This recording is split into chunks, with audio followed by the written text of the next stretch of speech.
Bonjour à toutes et tous, vous écoutez First Print, votre podcast comics préféré pour une nouvelle émission du format Super Friends, qui est votre podcast qui va à la rencontre des personnes qui font vivre la culture comics, la culture bande dessinée par leur travail. Vous le savez, on adore aller à la rencontre des auteurs et des artistes dans ce podcast. Et pour cette émission, on aura le plaisir de retrouver, d'accueillir même dans le podcast un duo créatif dont on a beaucoup parlé au cours des dernières années. Il s'agit de Joe Kelly Ken Niimura qui viennent de sortir Immortal Sergeant aux éditions iComics. Le duo a été a créé juste avant Kill Giants, donc c'est la réunion d'un duo très très apprécié par ici, donc c'est non sans émotion que je suis vraiment très très heureux de les accueillir dans ce podcast. La discussion sera bien entendu en anglais, donc avis aux anglophones, c'est pour vous et on espère que ça vous plaira. Après le générique, donc je vous laisse avec Joe et Ken.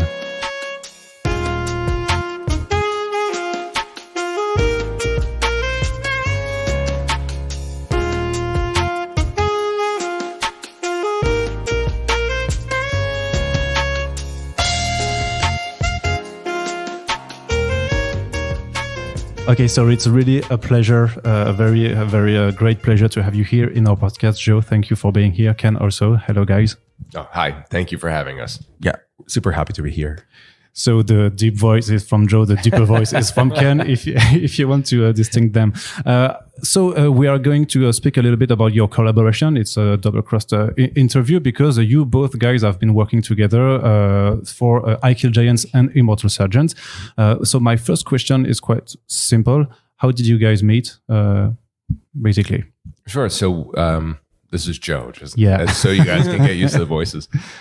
We met at a comic convention in Bilbao, in Spain, and we were sat at a table together. Ken had a book of short stories.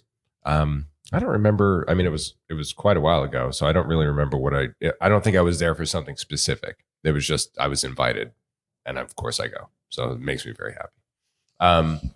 And we sat next to one another. I had the script already for Kill Giants. I'd had some, Ken knows this. I had some friends that were maybe going to draw it, and then they all kind of fell out. So the script was sitting there, and I was looking for an artist. And then I meet this guy who could draw in all these different styles. And I was like, wow, this is really cool. So we had a nice conversation. I asked him if he might want to do something, and he was super cool and said yes. And then later on, I contacted him and showed him the script, and he was kind enough to agree to do it. What I did not know was that he was still in school, which was excellent. And that's the beauty of the conventions in Europe. You know, in America, I find it's very hard to meet artists of different levels. I mean, if somebody comes to your booth, they say hi, you get to meet somebody. But nobody at an event would go, oh, here's an established professional, and we're going to sit you next to somebody brand new for their first book. And if that didn't happen, we would not have met. So I don't know, it was very special. Yeah, well, same for me. Like I had put out like a short story collection in Spain.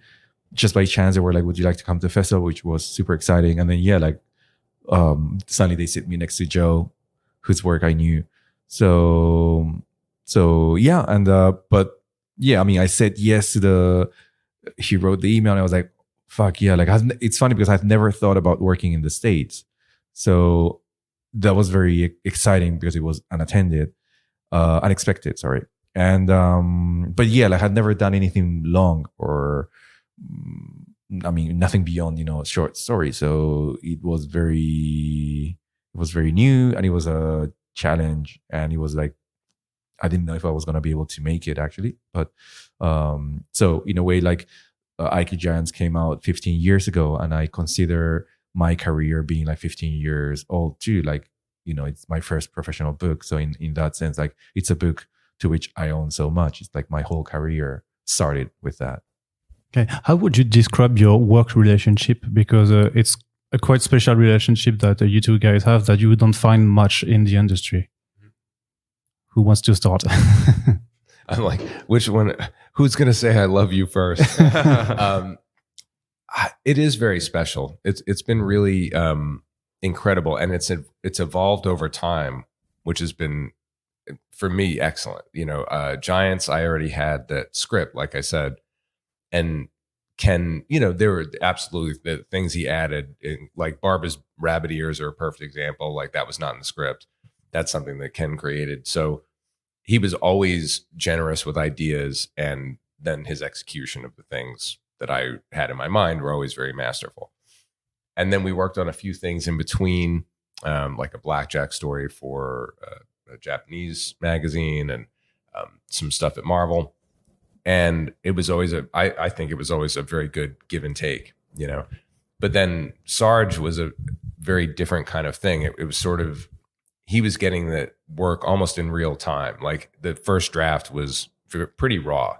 And so Ken was able to sort of shift gears and he wasn't just going to be the artist. He's really the storyteller, and kind of went through editing with me and really helped make the story special for the two of us. So, I mean, I don't know. It's a great collaboration. I mean, I wish I had the words to describe it other than just saying it's great, it's amazing, but it's very special. Like you don't get that with everybody where you say, I would like to do books with you until I die, and that's a no-brainer for me.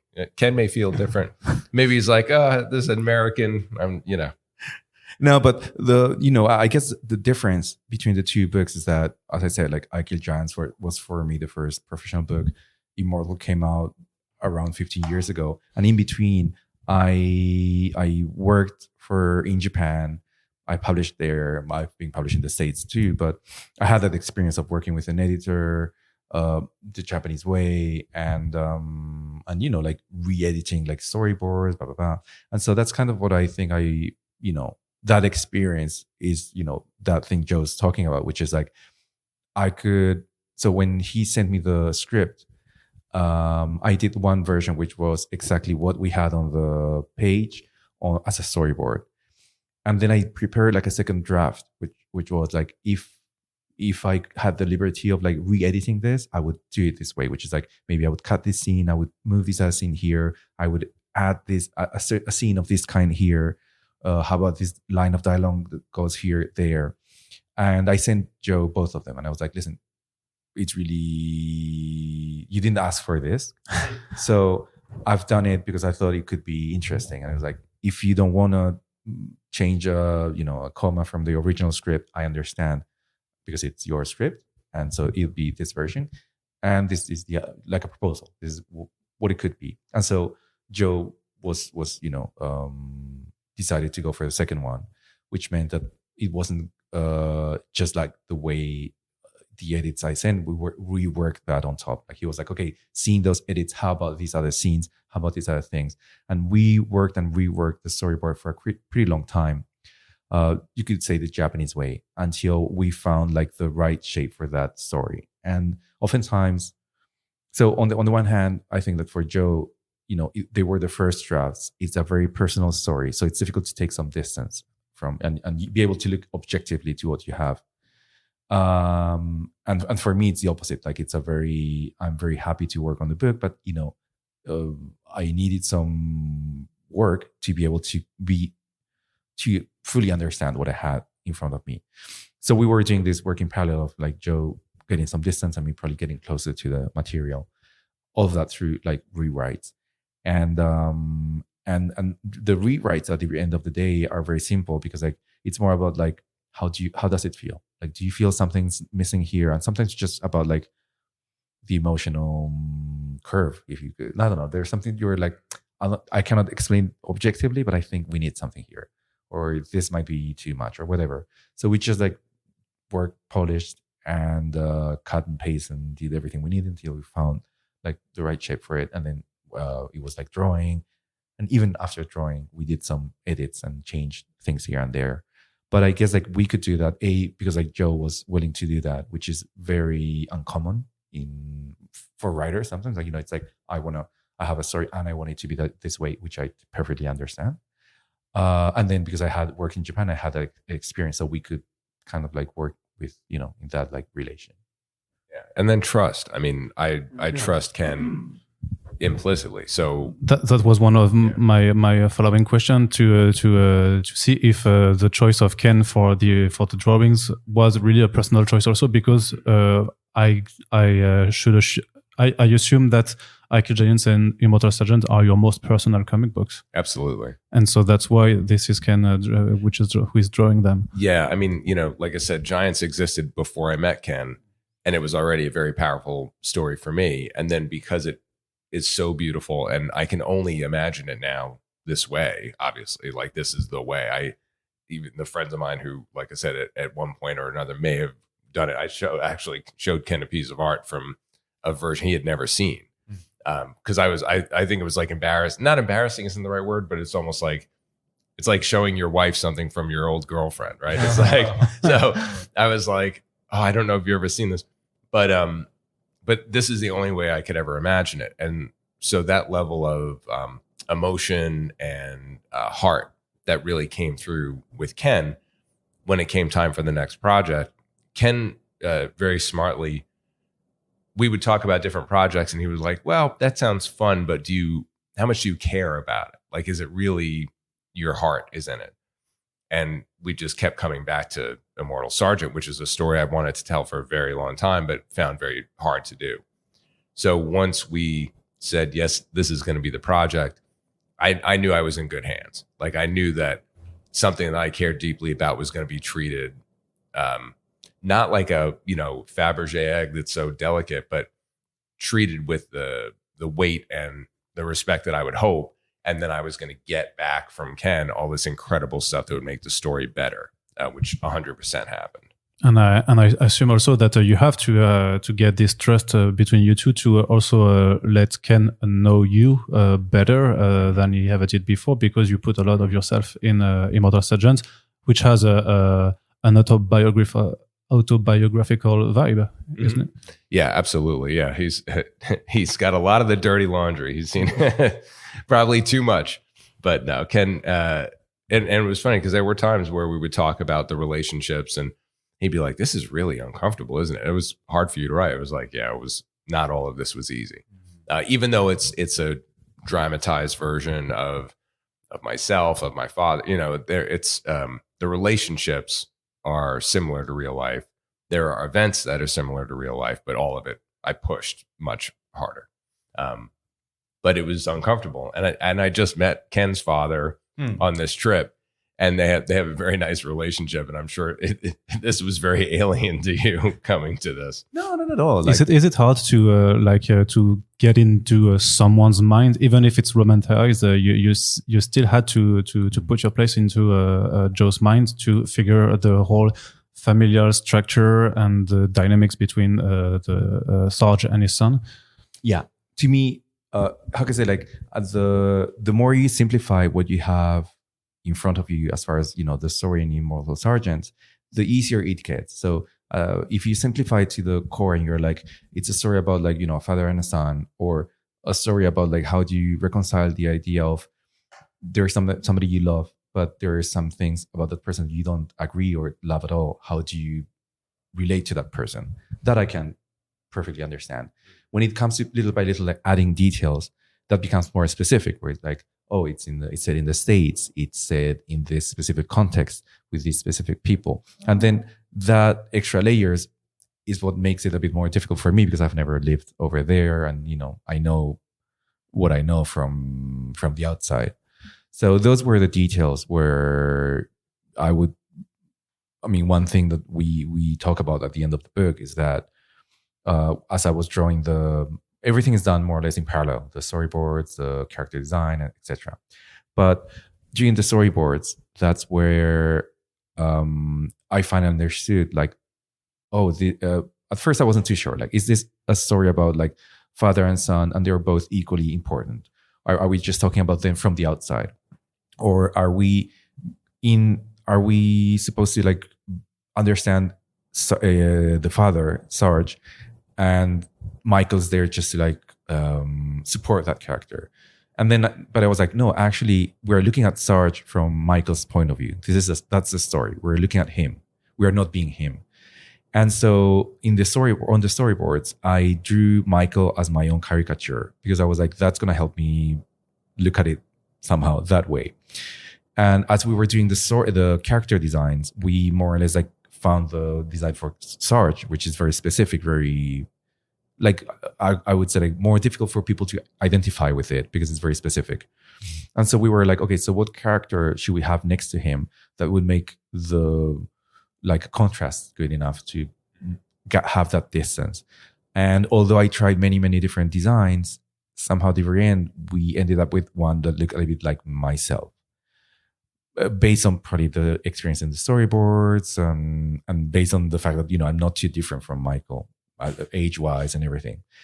And it was, I like, it's not something that I plan to do where I'm like, I'm going to put my own face to the characters, although it's very simplified. But at the same time, I was like, well, if this is like Joe's story, like the heart is Joe's, then, you know, I have to be able to like understand the heart. And for that, maybe I have to be in the comic. And that's what we did, for example. And that kind of helped me very much, like be able to understand or be able to see everything from Michael's point of view. And, you know, like I said, like it's not an unusual choice, not a usual choice, at least for me. But somehow it was the only one way for me to really get into the, I don't know, core of the story. Yeah, and it was really helpful for me because then, you know, like Ken said before, he had to get closer to the story. I had to step away. So after I sort of did that first draft of all my guts, then to see not only his edits, but to see this character, both of the characters that look nothing like me or my dad, was very helpful. But then I think specifically because Michael looks like you, then my sympathy for Michael like is so different. And I could sort of write to the feelings for him without kind of going, oh, this is me dealing with my daddy issues. But I guess also because it would like look like you is sort of like, oh yeah, it's my friend, and I feel bad for my friend in these situations. It was actually incredibly helpful for Michael to look as much like you as he does. I don't know that I recommend that for everybody in comics, but it worked for us. You mentioned in the book that it took 4 years of making. Is it because of the process that you had that is really illustrated even on the cover by the fact that you have Joe Kelly plus Ken Niimura? You're not separated. You're you're a sole entity, if we can say. So was it just because of that kind of process, or did you have also other stuff happen during the process that made it so much time to publish? I mean, it was a combination of a few things. Certainly the process that Ken laid out is a time-consuming process, especially for Ken. I mean, Ken does so much. Changing the whole panels. I mean, Ken redrew this book not from top to bottom, but in many different ways, multiple times.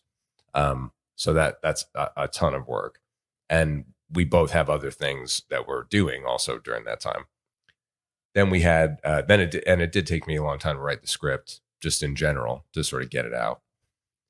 And then during all that, the pandemic hit.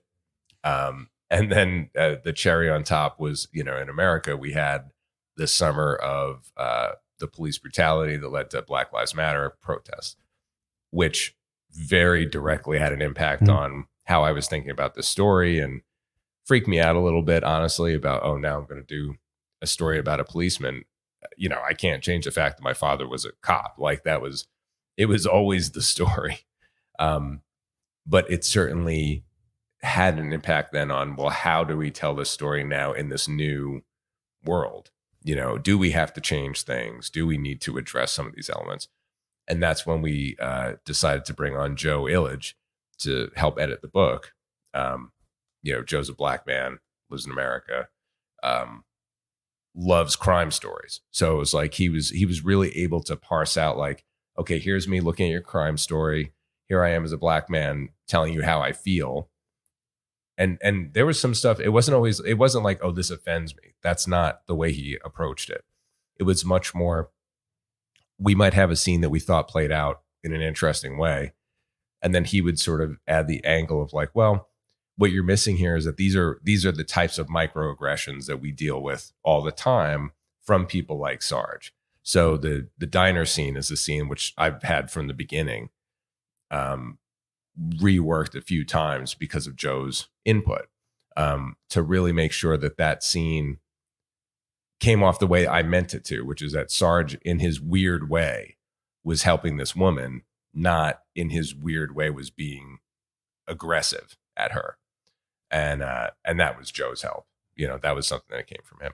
So I think that the sensitivity of the material, the time, and then the process all combined to a nice long chunk of time, which I think it's fair to say we prefer, because we didn't have a deadline. It's just us. It's nice to have time. Maybe that's a little too much time, but I don't know. I would leave that to you, because you did the heavy lifting. I mean, I've been working for a long time on graphic novels and then they're ready when they're ready. Economically, it might not be the best idea, but it's more about like, you just work on it, and then when you feel confident, that's when you put them out.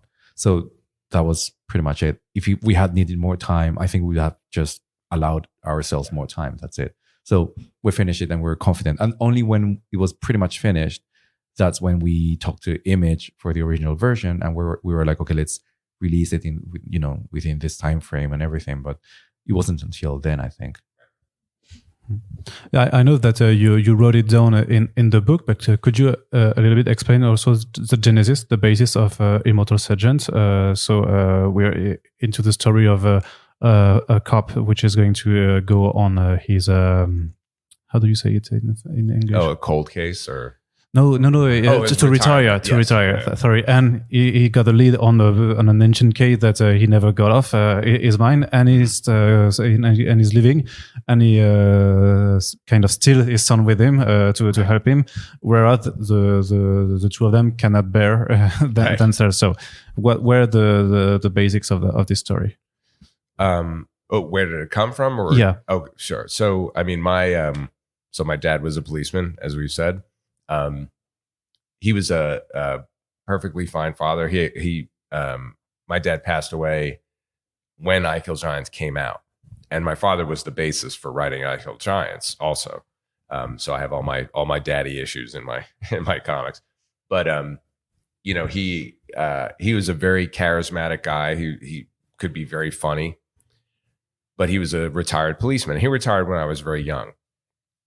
But he never really let go of what he saw as a policeman, because they see some pretty rough stuff, obviously, even though he wasn't like a Manhattan, New York City policeman. He was a Nassau County cop.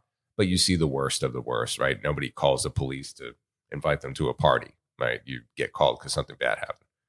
And that affected him deeply, So growing up, there was a certain level of fear that I had as a child because of the things he would tell me. Whenever I would walk out of the house, it was always be careful. It wasn't have fun, which is something I've always tried to make sure with my kids. I always said, have fun. There was a lot of tension in our relationship. So when I was going to school for writing, I had an assignment where I was supposed to interview people, try to take something real and see if I could turn it into a stage play, just like a short scene. So I interviewed my father and my mother about what it was like to be a policeman or live with a policeman, especially during it was late 60s, early 70s at that time. And a lot of stuff came out on those tapes, which I actually have not listened to since graduate school. Even for this book, I couldn't bring myself to listen to them. But it really, it started to lock in this idea of it would be nice to try to reconcile some of these issues that I had with my father and process some of that fear and see if he could ever process some of that stuff. But it's so hard, right, to do those things in real life. And then there's an event that is in the story, and it's kind of important to the story, so I can't say what it is, that is based on my real life. And that I literally did not know that story until I was in high school, like until I was like 17 years old. And it, retroactively made me understand so much about my dad that it became this very, very powerful seed for this story, even back then. So that's why I say I've had this for so long. It's something that's been chewing at my brain. So then the idea of a road trip with these two trying to solve a case just made kind of sense, And then, like I said, he passed away 15 years ago. And even then, it took me 10 years to really go back into it and say, yeah, I'm finally ready to do it.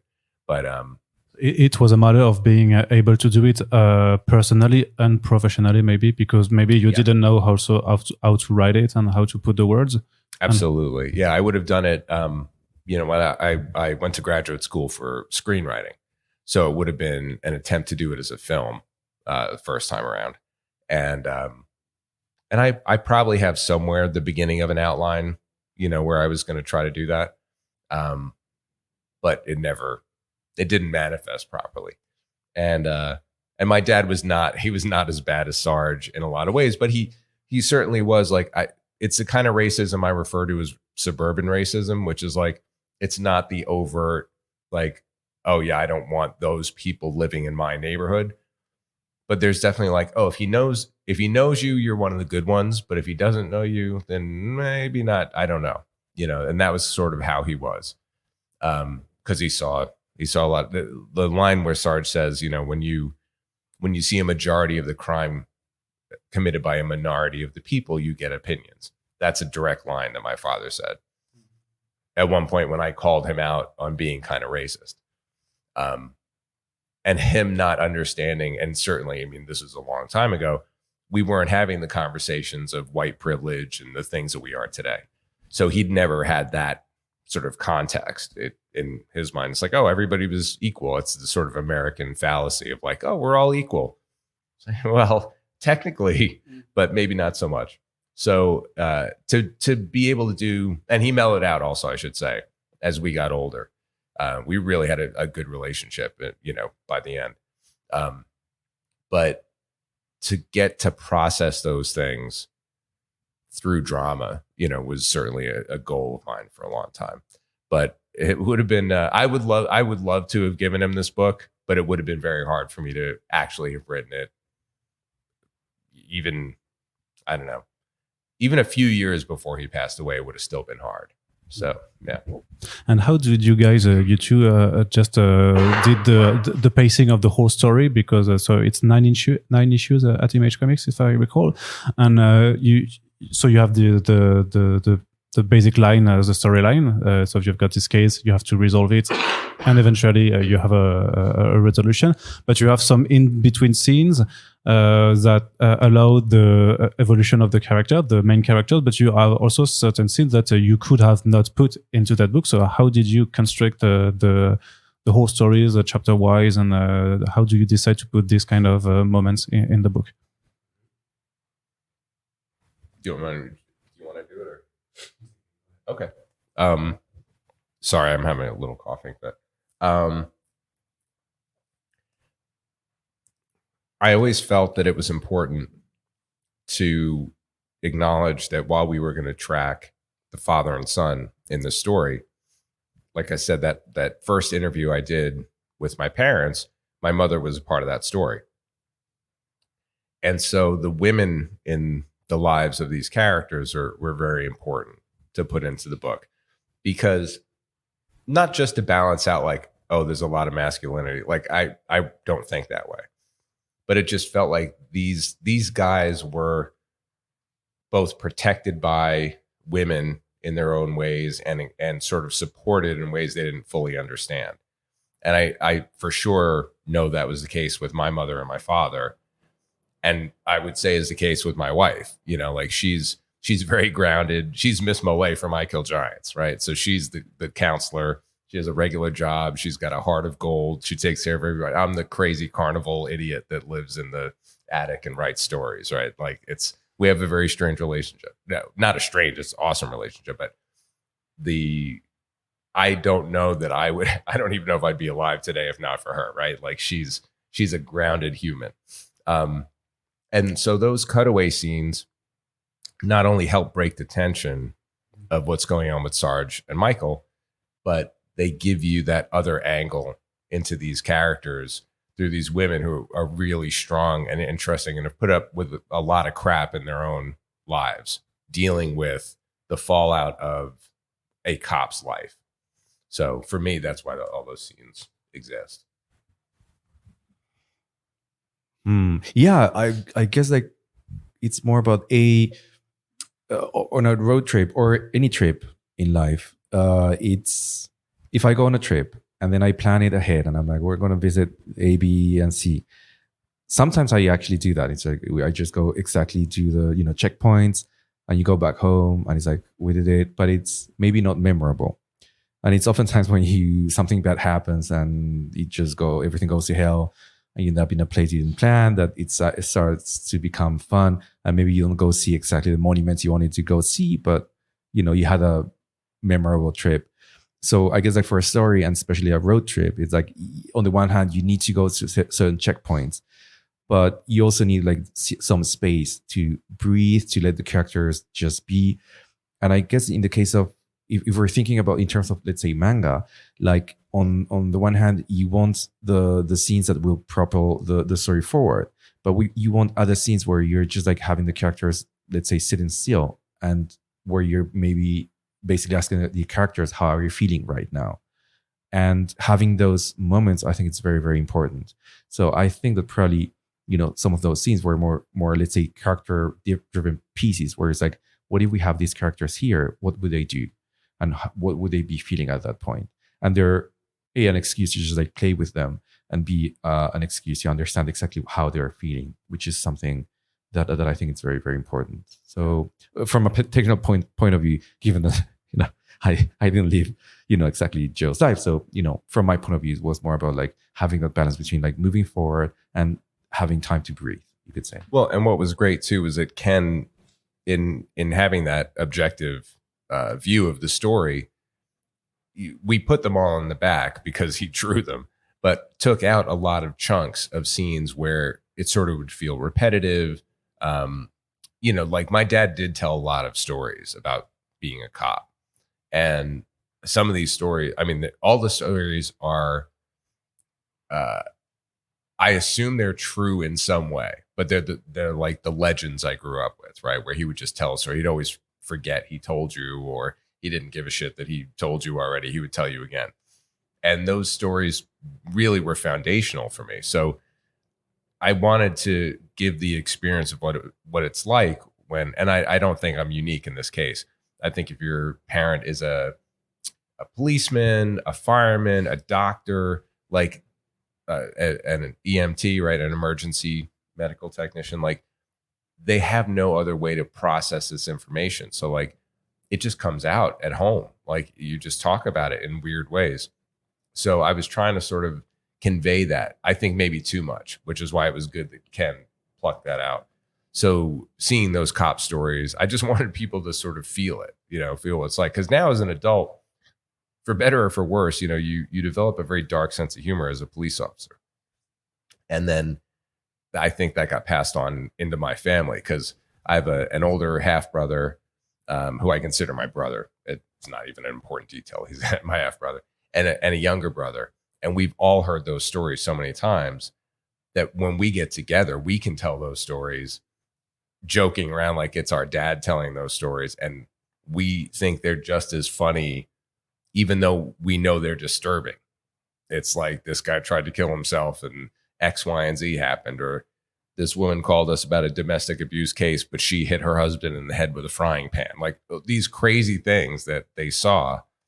All of that stuff was part of living with this man, So trying to put that stuff in, but like I said, I'm glad that when Ken would say, so I like this story, but we already have a cop story, or we already get the idea that this is racist, or we already, and it was good to trim those out so that the story would breathe and not take focus too far away.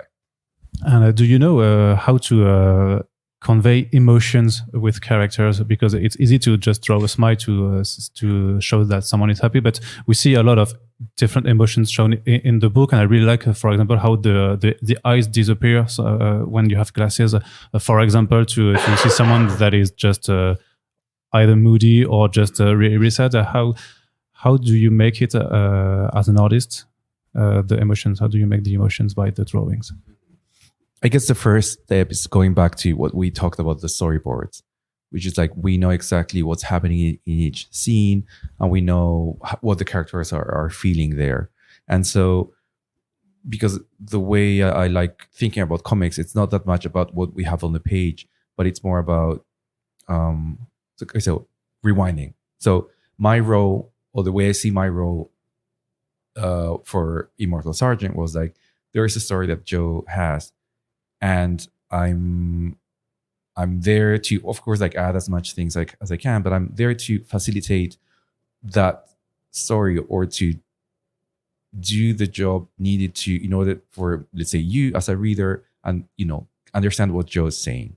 And so when we know exactly what their feelings are, it's the way I draw is not that much about like how much details do I put on the page, or what do you have on the page, but it's more about like, what do I need to have on the page so that you on your head understand what I think Joe thought, or what I would like you to feel. And so the choices are always that. It's like, what's the easiest way to get into your head, in a way, but like to convey that. And so the choices are made always like that. I'm on the page, especially inking, because like the pencils are pretty tight, but then when I ink, that's the line the final line you see. So that's where, and inking, I'm pretty fast, not super fast, but pretty fast. And I tend to do all the inking not at once, because it was too much, but in big chunks of 20 something pages. I do them all at once, and that puts me like in a certain zone. And then it's easier for me, like being in those scenes, to be like, yeah, we need to see this expression, we don't need to see this other thing, and just like based on really like just the mood, be able to like more or less like add or take the details. But it's very instinctive, I would say. Once you're really in there, it's just, as a human being, so what would I need, basically? Sometimes like you said, like it means taking out the eyes or adding other details, but it's just all bit mood based, you could say. And for example, you also determine the pacing of the story with the number of pages per page you have, or even sometimes you have double splash pages, which really allows the time to stop. Yeah. Is it something that is already put into your script, or is it your decision, or is it both? I think it's a mix. Yeah. Because sometimes we had agreed in the very beginning, Ken introduced me to the graphic novel This One Summer. From Jill and Mariko Tamaki. I always forget if it's this or that. This. Okay. Yeah. And just seeing that open, sort of beautiful pace, which was so appropriate for that story, right? It evokes nostalgia and it evokes the summer, right? You get the atmosphere. So I was conscious of trying, not always successfully, to write as few panels as possible. I just try to keep things open. But then we were really exploring space, atmosphere, and using those double page spreads for, in superhero comics, right? It's like, what's the most explosive, cool, bodies twisted and contorted. And here it's the emotional punches. So, which, they come off great. So I think most of them are probably in the script, but honestly, we hit a point where I don't really remember anymore. Like Giants, it's very easy to say, oh, there were no rabbit ears in the script. That came from Ken. These are the steps that got us there. With Sarge, I barely remember it because that process was so iterative. Yeah, me neither. But it boils down to one thing that I love about comics, which is the rhythm. And so on a movie or music or other arts, the rhythm is like dictated by the form itself, and if it's an hour, it's an hour, and that's it. Comics, we don't have that. However, we have the page, so space equals time, and we have the turn page, and so it's beautiful because you have like I thought already. I mean, the fact that you're turning a page, that's already giving you a certain rhythm, and you can play with that, and so it's about there's a double spread, which is black double. And I thought that at one point somebody would be like, we might have to add something because readers might think it's an error. Nobody said anything, which is great. But it's really about the rhythm. And there are two things there. It's a human element, which is like, we have despite even evolution, like humans have more or less stayed similar since thousands of years. So we have two eyes, and for example, like those two eyes are able to see things to a certain size, and like let's say the lettering, you cannot make it smaller than something because nobody would be able to read it, and that's probably the same for humans even back in the day. And the other is the heartbeat, and so the heartbeat, some people are faster or slower, but it's probably almost the same. So there's something very, again, like it's not science, so I cannot, I cannot be like a math, but like there's something of the heartbeat that we all have. So the moment you're able to pace the storytelling to that, and the moment you're able to give the reader the clues on paper on how to interpret the comic you have in front of you, then you're pretty much both in the same rhythm, you could say. In the movies, it's more clear. For example, there's this theory. I haven't seen it play out, but there's this very famous editor who's called Walter Murch, I think it's his name. He edited many Coppola's movies and everything, and he says that when you do editing right, and editing oftentimes is based on, like, for example, like a character realizing something. So you tell Luke, I'm your father, and it might take like Luke like a certain tiny pause to be like, understand what have that new idea and then react to it. That's something you get to do on editing. Like you add a pause and then you keep on with the rhythm. And then reader or viewers in that case would probably go through the same process where they're like, oh, new information. I don't know what it is. Wait a second. What does it mean for the story? And then go on. And for the comics, it's the same. And for cinema, they say that, for example, like actors, when they act, they might talk about something, but there's, let's say, their inner dialogue and what the character itself would be going through. And so oftentimes, like when you're understanding something, you close your eyes and then you open them. It's like your brain like shutting down, processing, and then opening again. And apparently when you do the editing right, the viewers blink their eyes at the same time as the actors, so they're in synchronized. And so it's more difficult to prove that in comics, but I think that there is something about what I say about, the human condition, where if you're able to like do that properly, it's a difficult word, but in a certain way, maybe we're going to be able to connect with that. And then rhythm comes from there, which is like, well, when are we going to like go further? When are we going to slow down and, release? And that, I mean, in anything, in music or anything, like that's the one thing that really turns me on, like good rhythm. I mean, if I go see a band and they have a good bass and a good drum, I don't care about the guitar player and singer. Like I know I'm in good hands. And I guess the equivalent for that in comics would be storytelling, the pacing, the paneling. And it's like this very, Scott McCloud said it, but it's like an invisible art. It's something that's difficult sometimes to pinpoint, but it's there. And at the end of the day, it's like, well, we're humans. And so we're just like, it's a way of communicating among each other. All right, and I've got a last question because it's already time to leave. I would love to speak with you an hour more, but I have also to let other colleagues speak with you. But even though these two stories are deeply personal to you, do you know that they might have an effect on your readers, that they can recognize themselves in the story that you're telling? So my question would be like, how do you balance the personal elements to make a story which can be also very deeply universal to other people? How do you build that relationship, that tangible relationship with the readership? Yeah, I mean, for me, it's it always starts with, is this a book I would read? Is part of it. Maybe that's not actually where it starts. Where it starts is a little step back, which is that if I'm interested in this, there's 8 million people on the planet, right? Or 8 billion people on the planet.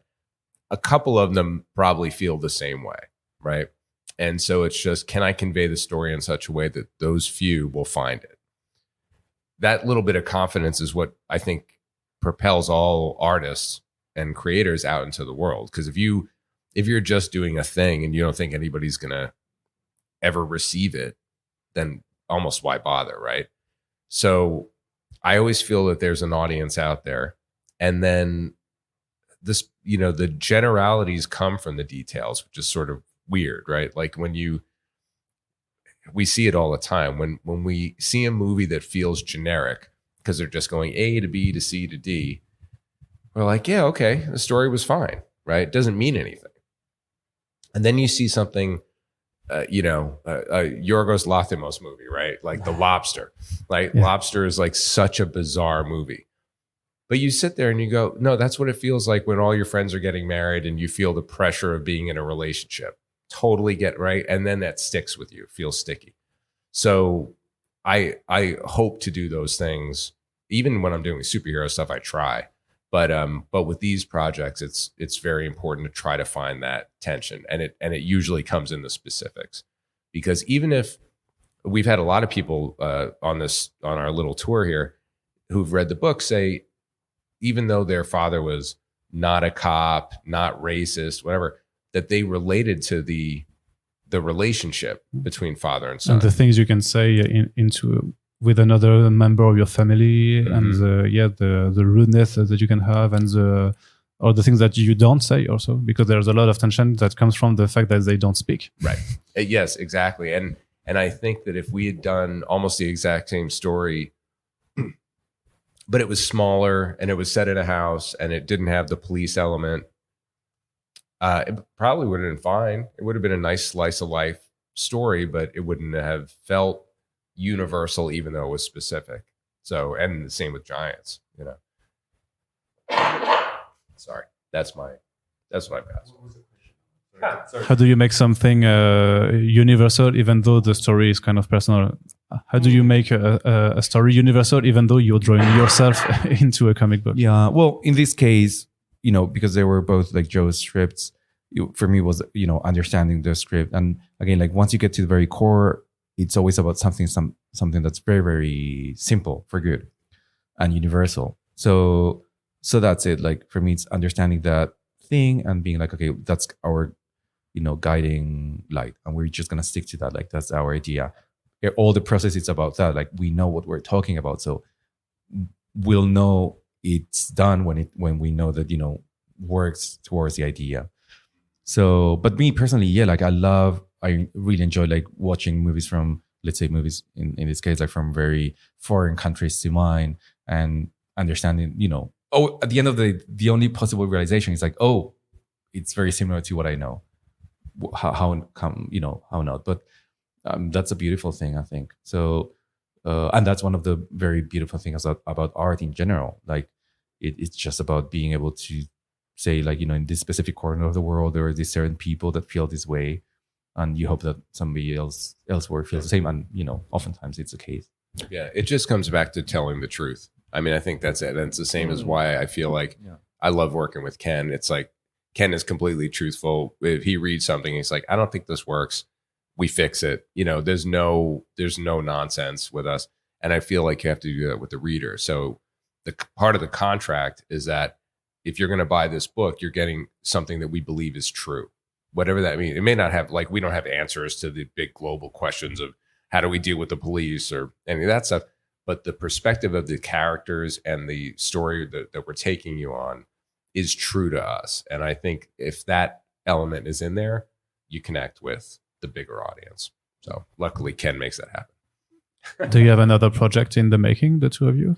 Well, we've just started. We're definitely not waiting 15 years. That's the plan, unless that's how long it takes. But no, we've been talking about it, wanting to do, calling it a trilogy is sort of like a loose idea, but similar style, still black and white, still set on Long Island, this sort of heightened reality kind of element.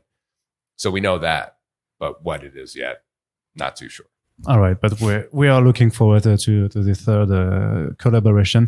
Thanks a lot, Joe and Ken, for having been here with us in our podcast. Let us be said that your comic books are important, and probably really important comic books. I mean, most. Je perds mes mots.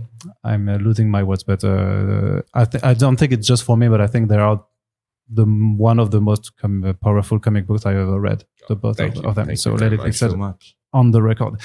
And thank you. I hope we have the time to chat another time, maybe for your third collaboration.